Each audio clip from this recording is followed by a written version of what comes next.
So, ito na guys. It's Christmas. It's Christmas po sa Hong Kong and all over the world. Yan, hello po by the way. Mga kamangki, mga friends. Yan po. Kasama ko po ngayon yung aking kapatid. Ngayon siya po ngayon yung nagbibideo sa akin. Yan, bigyan niya ako ng gift. Sa una hindi ko pa mahulaan kung ano. Kasi ang request ko sa kanya, I like hopia. But yan na nga. Oh!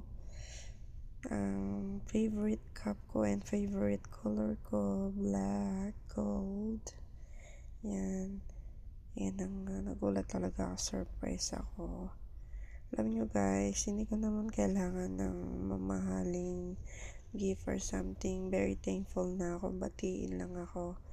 Pero guys, ito kapatid ko talaga si Rhea, masyadong mabait sa akin, sa aming mga magkakapatid. Yan, niregaluhan niya ako ng mahiwagang kape. Mahiwagang cup. Yan. Akala ko simple lang ganyan. Tapos sinabihan niya ako, lagyan ko daw ng mainit na tubig. Tingnan natin, yan na nga. Kumuha na nga ako ng mainit na tubig.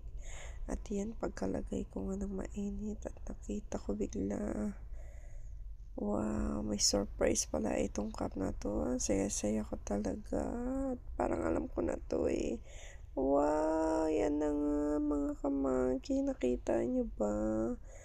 Yan ang picture ng my daughter, my one and only daughter and me. Oh my God, I'm very surprised, very thankful talaga ako sa aking kapatid sa surprise niya. Nagulat talaga ako. I'm so happy. Thank you talaga.